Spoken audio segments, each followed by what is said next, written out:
Bom dia! Vamos ficar em pé, nós começarmos essa manhã de louvor e adoração.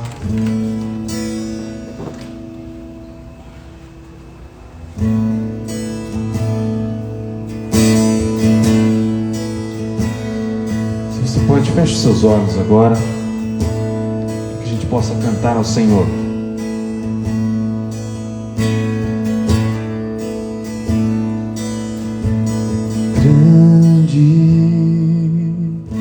Senhor, e muito digno de louvor,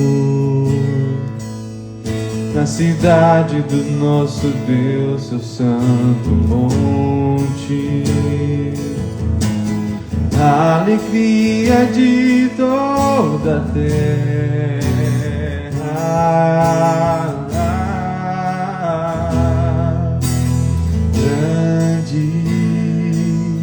É o Senhor em quem nós temos a vitória, que nos ajuda contra o inimigo. Por isso diante dele nos prostramos,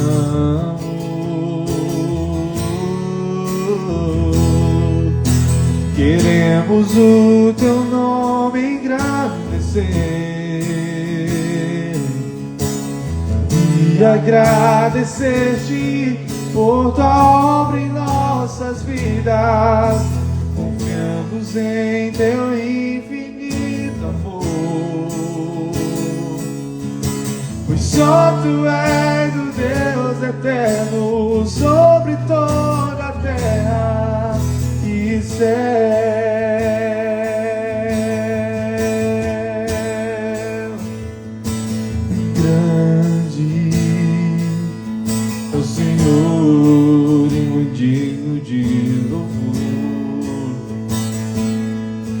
Na cidade do nosso Deus, seu santo monte, a alegria de toda a terra.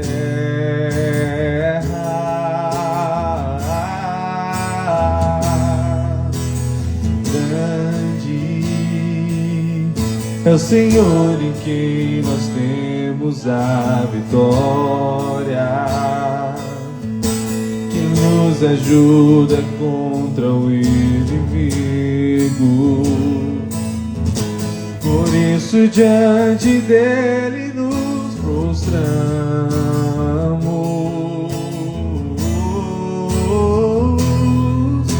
queremos o teu nome engrandecer e agradecer-te por tua obra em nossas vidas. Confiamos em teu infinito amor, só tu és o Deus eterno sobre toda a terra e céu.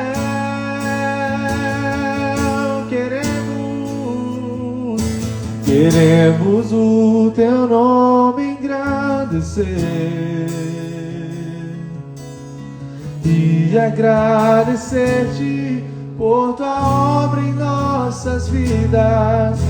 Confiamos em teu infinito amor, pois só tu és o Deus eterno sobre toda a terra e céu.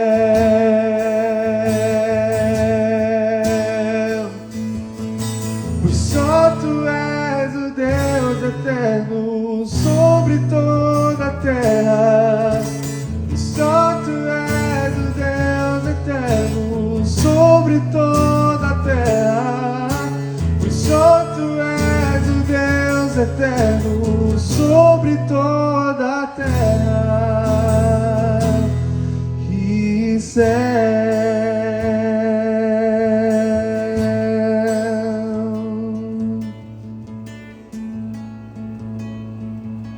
Aleluia.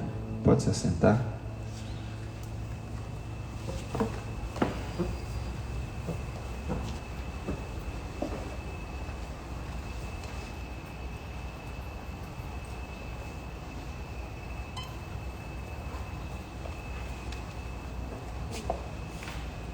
dia.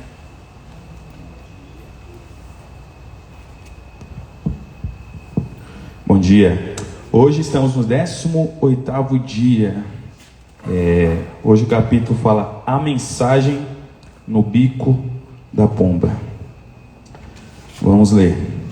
A Bíblia diz que de Adão a Moisés o pecado estava no mundo, mas o pecado não é levado em conta enquanto não há lei. É a lei que transforma o pecado em transgressão. Se o limite da velocidade em uma certa rodovia é 100 km por hora, mas não há nenhuma placa avisando, enquanto não houver placa, ninguém pode ser multado.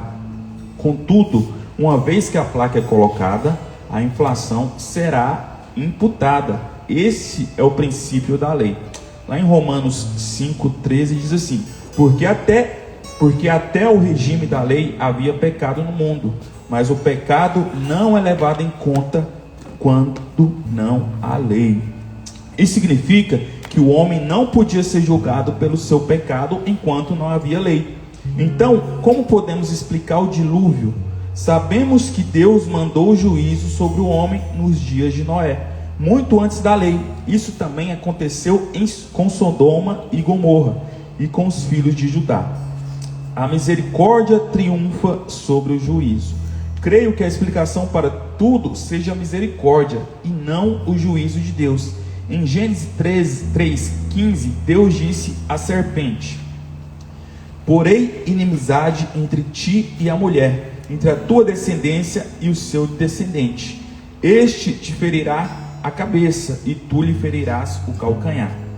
Deus disse que da semente da mulher viria aquele que destruiria a serpente.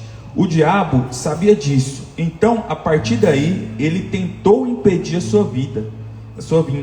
Você verá o diabo tentando destruir a linhagem do Messias em toda a Bíblia.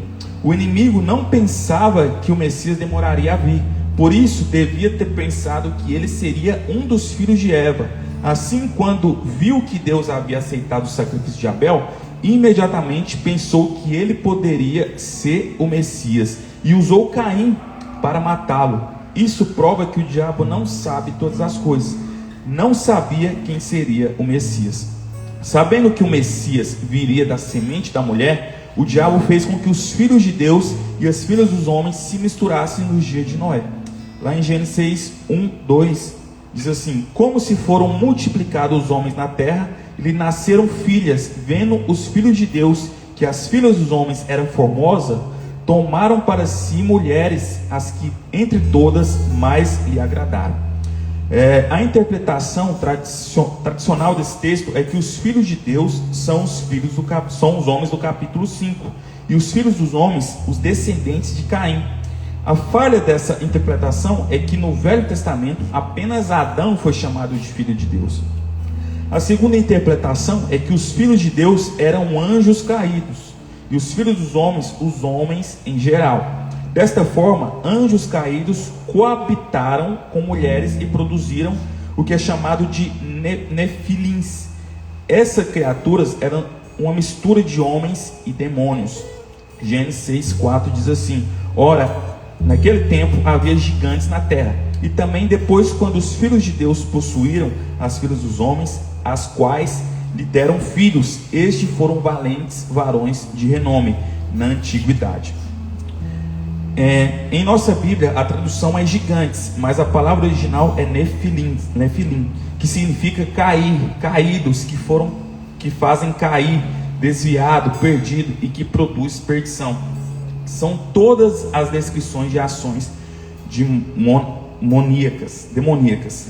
Não tenho dúvidas de que houve uma mistura na espécie humana, e essa foi uma das causas do dilúvio. O fato de serem gigantes mostram que houve uma mudança genética. Os nefilins eram uma mistura de homens com anjos caídos. Sei que muitos resistem a essa interpretação, porque pensam que o corpo dos anjos é diferente, mas os anjos podem mudar o seu corpo. A Bíblia diz que muitas pessoas escolheram anjos sem saber. Hebreus 13:2 diz assim: não negligencieis a hospitalidade, pois alguns praticando-a sem o saber acolheram anjos.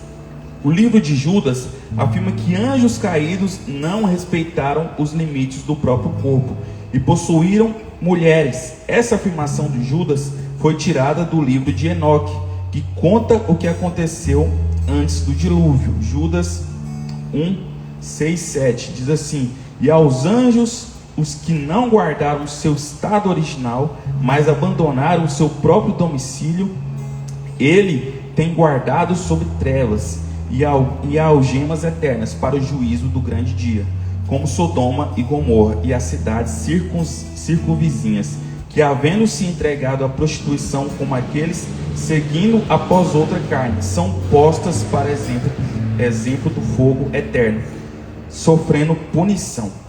Gênesis 6:9 diz que Noé era justo e íntegro. A palavra íntegro é tamim em hebraico, e também significa que ele era fisicamente inteiro, sem contaminação. Ele era genuinamente humano, mas toda a carne havia se corrompido. A mistura das mulheres com os anjos caídos produz outra raça geneticamente diferente. O Messias somente poderia vir da semente da mulher, da semente da mulher. E as condições ficaram tão ruins que Noé e a sua família eram os únicos homens sem mistura, íntegros. Então o dilúvio foi mais um meio de salvação do que juízo. Por meio dele, Deus preservou uma linhagem para que o Messias pudesse vir.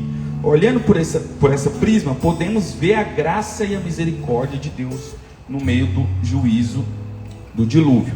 Deus disse que a terra estava cheia de violência. Os nefilins mutantes estavam se matando e matando também os homens. Se não fosse a intervenção do Senhor, Noé também teria sido morto, e assim não haveria a linhagem do Messias. Compreender isso realça a graça de Deus para com o homem. Deus então manda o juízo não para destruir o homem, mas para preservar a semente humana, por meio da qual viria o Messias.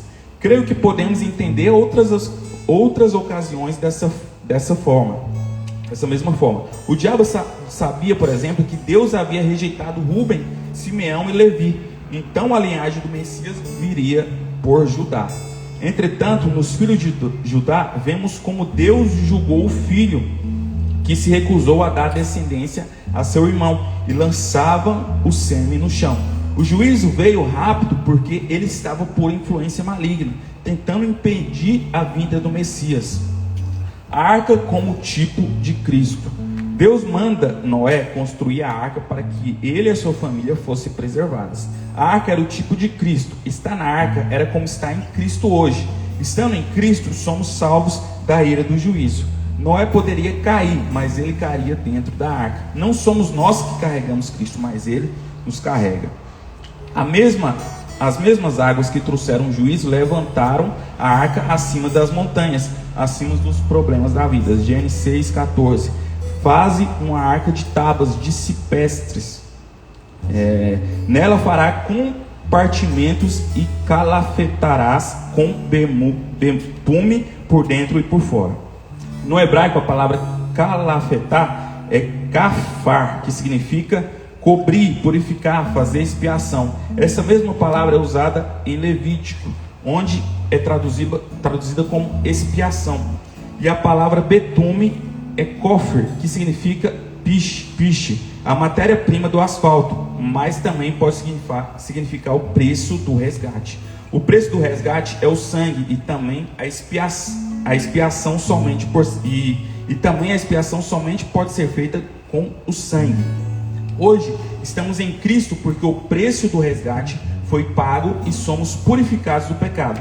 Uma vez que estamos em Cristo, estamos completamente cobertos pelo sangue, pelo preço da redenção. Por isso, quando você peca, você não cai para fora de Cristo, porque o preço da redenção preserva nele. As águas do juízo não podiam entrar na arca, assim como a condenação não podem mais vir sobre você. Hoje você está irreversivelmente sábio, inevitavelmente abençoado. A maldição foi revertida. Deus mandou que Noé trouxesse um par de cada animal imundo e 7 pares de animais limpos para dentro da arca. Abriram-se então as fontes do abismo e as comportas do céu. O Senhor fez chover 40 dias e 40 noites. As águas cobriam a terra por 150 dias, ou seja, 5 meses.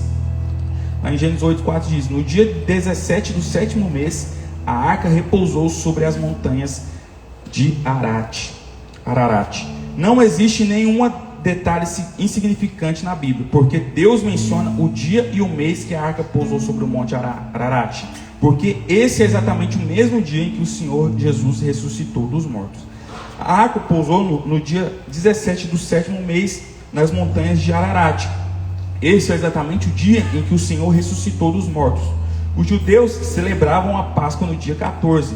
Sabemos que o Senhor morreu na Páscoa, então ele ressuscitou no dia 17. E esse foi o dia em que a arca pousou no monte. Esse era também o dia em que celebravam a festa dos primeiros frutos, as primícias. Sendo Cristo as primícias dos que dormem, Êxodo 12, 2 e 13, 4 diz que a partir da Páscoa, o sétimo mês tornou-se o primeiro. Arar em hebraico significa maldição, mas Ararat significa maldição revertida. Quando o Senhor ressuscitou dos mortos, nós fomos colocados numa posição em que a maldição foi removida e revertida. Nós estamos num lugar de favor, num lugar de ressurreição. Não estamos mais numa posição de maldição. A mensagem da pomba, lá em Gênesis 8, do 6 ao 11. Ao cabo de 40 dias, abriu Noé a janela que fizeram na arca e soltou um corvo, o qual, tendo saído, ia e voltava, até que secavam as águas sobre a terra. Depois soltou uma pomba para ver se as águas teriam já minguado da superfície da terra. Mas a pomba, não achando onde pousar o pé, tornou-se para a arca, porque as águas cobriam ainda a terra. Noé, estendendo a mão, tomou-a e recolheu consigo na arca. Esperou ainda outros 7 dias e de novo soltou a pomba fora da arca. À tarde ela voltou e ela trazia no bico uma folha nova de oliveira. Assim entendeu Noé que as águas tinham minguado de sobre a terra. Depois de 40 dias que a arca havia pousado no monte, Noé soltou um corvo que ia e voltava até que não voltou mais. Certamente havia caças sobre as águas, e os corvos, que são animais impuros, se banquetearam. Depois Noé soltou uma pomba. Todos nós sabemos que a pomba é um símbolo do Espírito Santo. O propósito de soltar a pomba era para ver se as águas teriam já minguado da superfície da terra. O propósito do envio do Espírito Santo é para ver se o julgamento já cessou. Noé não tinha nenhuma evidência física. Olhando ao redor da arca, ele via somente água. Posicionalmente, a arca estava sobre o monte em terreno sólido, mas ao redor ainda havia água, embora ele estivesse numa posição em que a maldição havia sido revestida. Ao redor dele, ele havia o juízo e a maldição. Na primeira vez, a pomba não encontrou onde pousar. Como eu disse, havia corpos boiando nas águas, os quais representam o juízo e a condenação. O Espírito Santo, representado pela pomba, não pôde repousar onde há condenação. Sempre que você aceitar a condenação, o poder e o favor de Deus não podem repousar sobre você. O crente que vive debaixo de condenação não tem unção em sua vida. O Espírito Santo dentro de nós é para nos instruir, mas o Espírito Santo sobre nós é para poder. Aceitar a condenação é insultar a obra do Calvário. E por isso, por muitos séculos, o Espírito Santo não encontrou onde pousar até que chegamos a Mateus 3,16. Batizando Jesus, saiu logo da água, e eis que abriram os céus, e viu o Espírito Santo descendo como pomba, vindo sobre ele. O Espírito Santo veio como pomba e encontrou o homem perfeito no qual pousar, Cristo Jesus. E nós estamos nele hoje. Ao mesmo tempo veio a voz do céu dizendo: este é o meu filho amado, em quem eu me comprazo. Lá em Mateus 3,17. Creio que todos ouviram. A voz não veio audivelmente para Jesus ouvir, mas para nós ouvirmos, porque nós estamos nele, nós estamos no amado. Depois de 7 dias, Noé enviou a pomba novamente, e ela voltou, e ao anoitecer, trazendo no bico uma folha nova de oliveira. Assim Noé entendeu que as águas haviam minguado sobre a terra. Embora estamos numa posição sólida em que a maldição foi revertida, ainda vemos sinais de condenação e maldição ao nosso redor. Por causa disso, somos tentados a duvidar de que realmente Cristo nos resgatou da maldição da lei, fazendo-se Ele próprio maldição em nosso lugar. Nós vivemos num tempo escuro e a pomba veio ao anoitecer, mas ela veio com a mensagem, uma folha nova de oliveira no bico. Ainda que Noé olhasse ao derredor e visse somente água, a pomba lhe trouxe uma mensagem. Deus quer que creiamos na mensagem da pomba, mesmo que não vejamos nada ao derredor. A folha nova da oliveira simboliza a paz. A mensagem do Espírito é que não há mais conflito, não há mais condenação, não há mais separação entre Deus e o homem. A mensagem da pomba é que temos paz com Deus. Quando o Senhor Jesus se levantou das águas, a pomba veio sobre ele, e então a mensagem foi revelada: este é meu filho amado. Cristo é o renovo da oliveira. O Espírito Santo nos diz essa mesma mensagem hoje. Mesmo vendo ao redor a maldição e a condenação, creia que você é amado do Pai, e toda a maldição foi revertida em sua vida. Noé precisou crer na mensagem, no bico da pomba, e nós também. Vivemos debaixo da aliança. As pessoas depois do dilúvio poderiam temer um novo dilúvio, um novo juízo cada vez que o céu escurecesse. Muitos de nós ainda vivemos debaixo do medo do juízo de Deus, da sua ira. Estamos de pé, mas tememos vir cair no futuro. Para tirar todo o temor, é como se Deus estivesse dizendo-lhe: não temas, as águas da morte não virão novamente. A maldição foi revertida. Como garantia, Deus fez com eles uma aliança. Ele coloca o arco-íris no céu. Nós somos o povo que está debaixo da aliança. Não precisamos temer coisa alguma. Deus é absolutamente fiel à sua palavra. Não podemos viver outra vez atemorizados. Deus deseja que desfrutamos da vida e paz. Isaías 54:9 diz: porque isso é para mim como águas de Noé, pois jurei que as águas de Noé não mais inundariam a terra, e assim jurei que não mais me iraria contra ti, nem te repreenderia. Este é o verdadeiro significado do arco-íris. O Senhor jurou não mais que não se iraria conosco, porque estamos em Cristo. Hoje, quando você vê o arco-íris, não pense em dilúvio, mas lembre da nova aliança. O Senhor Jesus exauriu toda a ira de Deus na cruz. Por isso Deus jurou que não mais vai se irá com você. O Senhor foi levantado na cruz às 9 horas da manhã. Ao meio-dia as trevas cobriram a terra. Ele suportou todos os nossos pecados e a ira de Deus sobre si. Mas às 3 da tarde ele estava vivo. Sua vida foi maior do que o pagamento de toda a nossa dívida. No Velho Testamento, o fogo da ira de Deus consumia o sacrifício, mas agora o Filho de Deus consumiu todo o fogo da ira e viveu para declarar: está consumado. Eu creio que no momento em que as trevas se foram, surgiu um arco-íris no céu. Cantares 2:11-12 diz assim: porque eis que passou o inverno, cessou a chuva e se foi.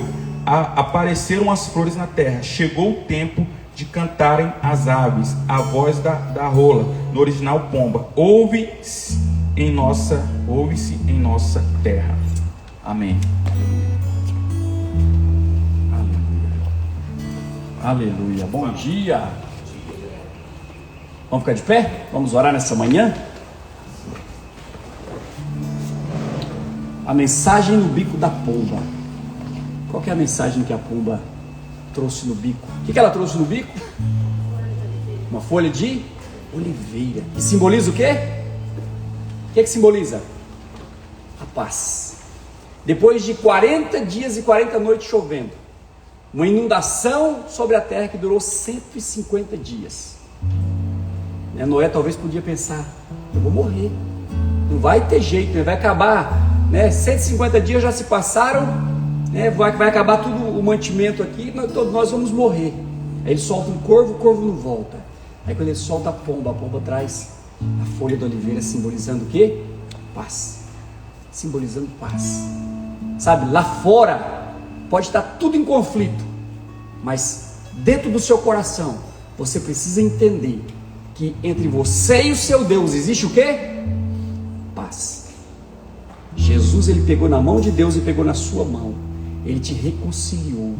Não existe mais ira, não existe mais condenação para aqueles que estão em Cristo Jesus. Quando Noé recebeu, a folha da oliveira, ele entendeu que o dilúvio havia cessado, que Deus estava dando-lhe um momento de paz. Amém?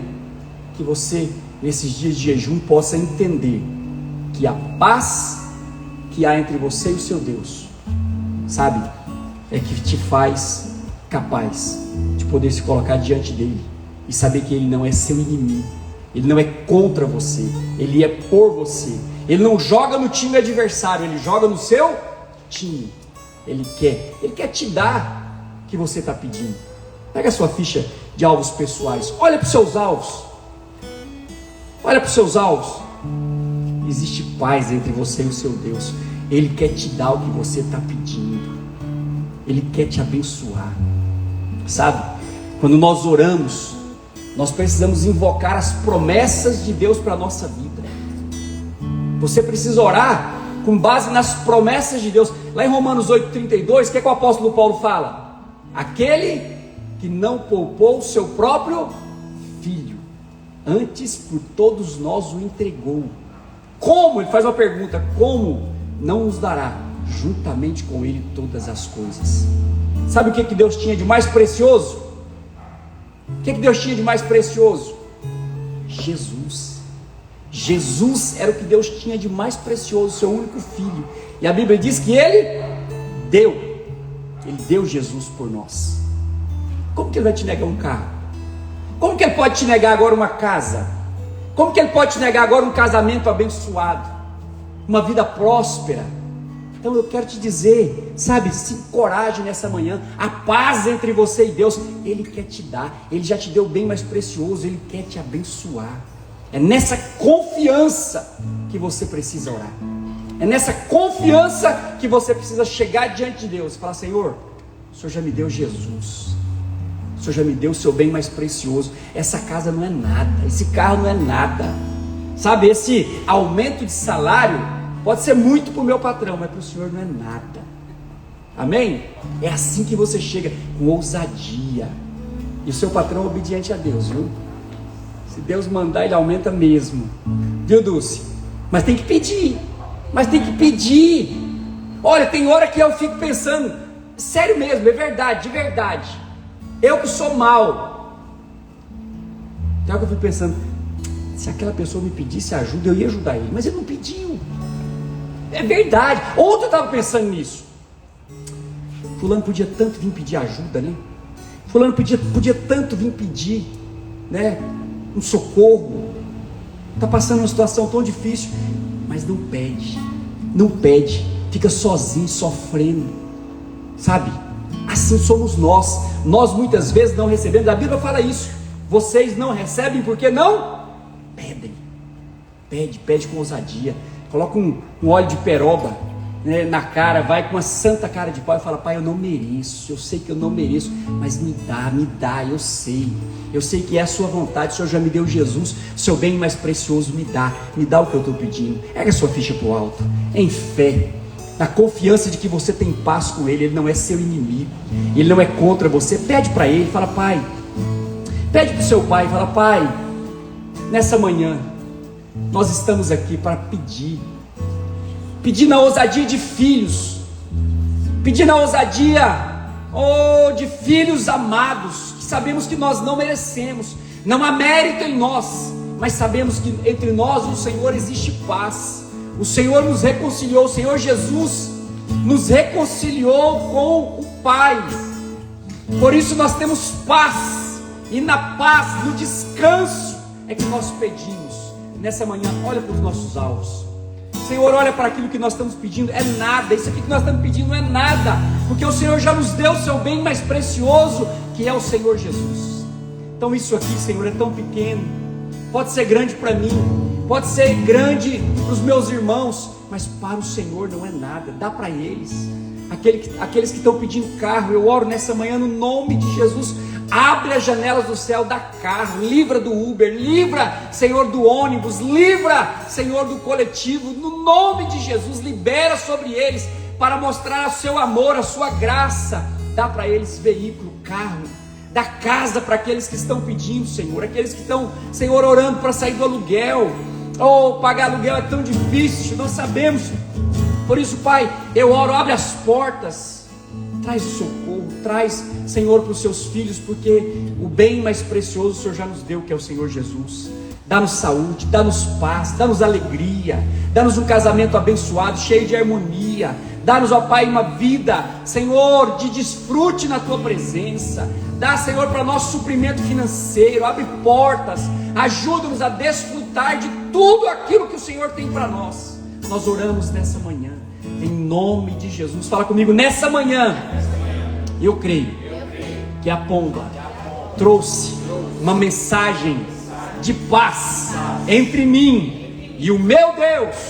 Por isso, nessa manhã, eu creio que essa paz é que me traz ousadia para declarar que o meu Deus tem prazer em me abençoar, em me prosperar. Firmado nessa promessa, eu declaro que todos os meus pedidos, todos os meus alvos de oração são alcançados. Eu os tenho, são meus. Em nome de Jesus, eu declaro: o jejum está terminando, mas as promessas dele para minha vida permanecem. Ele já me deu, em nome de Jesus. Amém? Pega a sua ficha de oração por restituição. Ore por restituição. Sabe, ore para que o Senhor venha restituir aquilo que você perdeu. O que você perdeu? Né? Talvez você não perdeu nada, mas você sabe de alguém que perdeu. Então ora por alguém que perdeu. Foi defraudado, foi tirado, foi roubado. O Senhor é Deus que vai dar para nós 120%. É Ele que vai nos dar. Amém? Pai, nós oramos nessa manhã. Restitui, Senhor, tudo aquilo que o diabo roubou, tudo aquilo que o diabo tomou, tudo aquilo que o diabo defraudou nas nossas vidas. Restitui no nome de Jesus. Cada dia que foi perdido sem saúde, com dor, com sofrimento no hospital, restitui, Senhor, em prazer, em alegria, em vida plena, em vida abundante. Em nome de Jesus eu oro pela restituição do meu sono. Eu declaro noites de sono de paz, de descanso, de desfrute na presença do Senhor. Eu oro nessa manhã no nome de Jesus. Todo prejuízo vai ser restituído 120%. No nome do Senhor Jesus nós chamamos a existência, declaramos que o nosso Deus é o Deus que restitui, é o Deus que devolve, é o Deus que traz de volta aquilo que foi perdido, roubado, defraudado. Fala comigo, nessa manhã, eu creio que o Senhor é o restituidor, e é Ele que vai me devolver tudo aquilo que foi perdido. E eu declaro que esses são dias de restituição na minha vida, na minha casa, na minha família, em nome de Jesus. Pega a sua ficha de oração por salvação, de alvos, de oração de concordância. Declara salvação na vida dessas pessoas. Declara que esses são dias que essas pessoas vão se encontrar com o Senhor. Declara que esses são dias que elas vão reconhecer Jesus como Senhor da vida delas. Vai ter um dia que todo homem vai reconhecer que Jesus é o Senhor. Até o diabo, ele vai reconhecer que Jesus é o Senhor. Mas naquele dia não vai resolver. Mas ele precisa reconhecer hoje. Hoje é o tempo, é o dia aceitável, é o dia da salvação. Então essas pessoas que você está orando, elas vão reconhecer Jesus como Senhor da vida delas. Amém? Pai, nós oramos nessa manhã.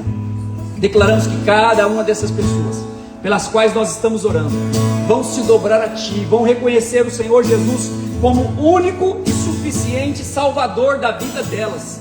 Vão entregar a vida delas ao Senhor Jesus. Por isso nós oramos nessa manhã. Quebramos todas as forças do diabo. Quebramos toda algema, toda cadeia, toda prisão, todo engano do diabo, todo espírito de religiosidade que prende essas pessoas. Caia por terra agora, no nome de Jesus. Eu declaro agora, no nome de Jesus, que elas estão livres livres para servir ao Senhor. E eu oro, Espírito Santo, é o Senhor que convence o homem do pecado, da justiça e do juízo. Convence que esse mundo, Senhor, já foi julgado e que o juízo do Senhor virá, e que essas pessoas precisam se entregar a Jesus para não sofrer o juízo que virá sobre esse mundo. Eu oro, Espírito Santo, convence. Eu oro ministrando necessidade de Deus. Eu oro declarando que as circunstâncias que cercam essas pessoas vão levá-las aos pés do Senhor. Esses são dias em que elas vão procurar o Senhor e vão achar o Senhor. Em nome de Jesus eu declaro salvação, novo nascimento, mudança na vida dessas pessoas, em nome de Jesus. Fala comigo nessa manhã. Eu profetizo que toda obra do diabo contra a vida dessas pessoas é quebrada, é desfeita, é destruída agora, em nome de Jesus.